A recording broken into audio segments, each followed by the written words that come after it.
Aujourd'hui sur Stephen va sortir la possibilité de gagner des GMT en courant, le GMT Earnings en anglais. Je sais que cette fonctionnalité est très attendue par la communauté et aujourd'hui encore je vais passer pour celui qui veut gâcher la fête, mais je pense que cette nouveauté ne va rien changer. Et par là je veux dire que ça ne va rien changer à la viabilité économique du projet, ça va nous faire une GST bis. Laissez-moi vous expliquer pourquoi. Pour pouvoir gagner des GMT, il faut avoir une chaussure de niveau 30 ou avoir une chaussure Rainbow. Et dans les deux cas, pour passer sa chaussure au niveau 30 ou pour miner une chaussure Rainbow, il faut brûler des GMT. Donc si vous avez regardé ma vidéo sur le problème avec le GST, vous devriez voir un pattern se dessiner. Mais la différence avec le GST, c'est qu'il y a une quantité totale limitée de GMT. On ne va pas pouvoir en miner à l'infini, ce qui permet de limiter l'inflation. Et ça c'est une bonne chose puisque ça permet de mieux contrôler l'émission de nouveaux tokens. Mais le problème c'est que même si l'inflation est moins forte que celle du GST, si la demande stagne ou diminue, alors le prix du GMT va continuellement se péter la gueule. Il faudrait que la demande augmente au moins autant que l'inflation. Et en admettant que personne n'a encore de chaussures niveau 30 ou de chaussures Rainbow et que tout le monde achète et brûle du GMT pour améliorer ses chaussures, dans un premier temps, la demande de GMT va potentiellement exploser et le prix du token augmenter malgré l'inflation. Mais le premier qui aura ses chaussures level 30, il va pouvoir gagner des GMT et quand il va les gagner, il va les revendre puisqu'il en a plus besoin, il a déjà sa paire de chaussures niveau 30.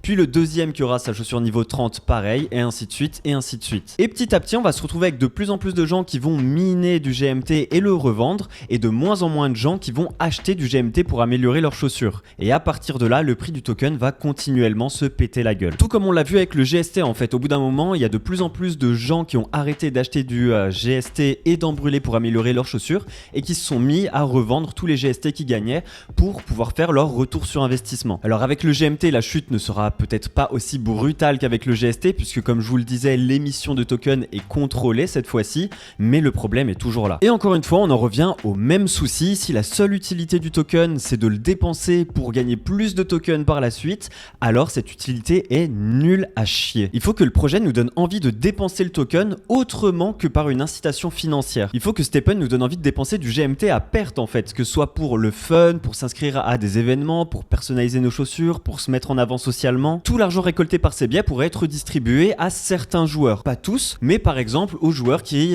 feraient le meilleur score sur un événement à durée limitée par exemple. Et il y a plein de moyens d'être créatif. Et en vrai ça me rend fou parce qu'il y a moyen de faire des trucs géniaux, genre il y a un potentiel énorme et c'est pour ça que j'avais rejoint Stephen à la base, mais là ils se mettent à nous pondre des mises à jour comme ça qui ne règlent aucun problème et qui sont là uniquement pour désespérément créer des pumps éphémères pour essayer de retenir les gens. Et là ils nous font exactement la même chose qu'un Pegaxi qui sort mise à jour inutile sur mise à jour inutile et qui n'a toujours pas adresser le problème de fond, c'est-à-dire sortir un produit que les gens pourraient apprécier même s'il n'y avait pas d'argent à la clé. Et je sais de quoi je parle parce que Axie sont aussi passés par là. Pendant quelques mois, on avait une période de flottement comme ça où ils étaient entre deux projets, sauf qu'aujourd'hui, ils ont un jeu fun dans lequel on gagne pas d'argent sauf si on finit dans le top des joueurs et malgré ça, il y a des centaines de milliers de joueurs qui chaque jour jouent, qui s'amusent, qui tentent de devenir meilleurs au jeu, qui collectionnent, etc.